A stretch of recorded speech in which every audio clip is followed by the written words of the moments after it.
औसजा अस्ती मस्जिद के गोशे में नमाज पढ़ रहे थे। मौक्किल देर तक उनको घूरता रहा। जब वो नमाज से फारिग हुए तो मौक्किल उनके पास गया और कहने लगा कि मैं एक शामी गुलाम हूँ और मुहिब्ब अहले बैत हूँ। मेरे पास 3000 दिरहम है। मैंने सुना है कि ख़ानदान रिसालत के एक बुजुर्ग कूफा तशरीफ़ लाए हैं और लोगों से फ़र्जंदे रसूलुल्लाह इमाम हुसैन की बैत लेते हैं।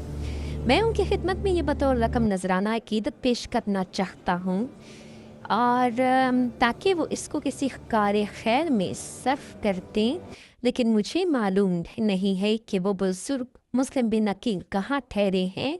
मुस्लिम बिन औसजा ने कहा कि मस्जिद में और लोग भी थे, तुमने सिर्फ मुझसे ही क्यों पूछा? गुलाम ने कहा कि आपके चेहरे पर खैर बरकत के आसार बता रहे हैं कि आप ज़रूर अहले बैत रसूल के दोस्तों में से हैं, इसलिए मैंने आपसे पूछा है। खुदारा आप मुझे उस सादत से महरूम न करें और मुझे मुस्लिम बिन अकील का ज़रूर पता बताएं। मुस्लिम बिन औसजा अस्तीन इसके फरेब में आ गए और कहने लगे कि तुमने सही पहचाना, मैं भी अहले बैत का मुहिब हूँ, मेरा नाम मुस्लिम बिन औसजा है। फिर उससे अहद व पैमान लेकर हज़रत इमाम मुस्लिम बिन अकील के पास ले गए और इसकी अकीदतमंदी की खुद भी तौसीक कर दी। उसने हज़रत इमाम मुस्लिम के हाथ पर बैत की और 3000 दिरहम आपकी खिदमत में पेश कर दिए। आपने ये रकम अबू सुमामा साइदी को दे दी। बैत के बाद वो गुलाम रोज़ाना आपकी खिदमत में सबसे पहले आता और सबके आखिर में जाता और जो कुछ देखता और सुनता रात के वक्त इसकी पूरी रिपोर्ट इब्ने ज़ियाद को पहुंचा देता। हानी बिन उर्वा कूफा में एक मुक़तदिर शख्सियत थे और इब्ने ज़ियाद के साथ इनके पहले से ताल्लुकात बहुत अच्छे थे।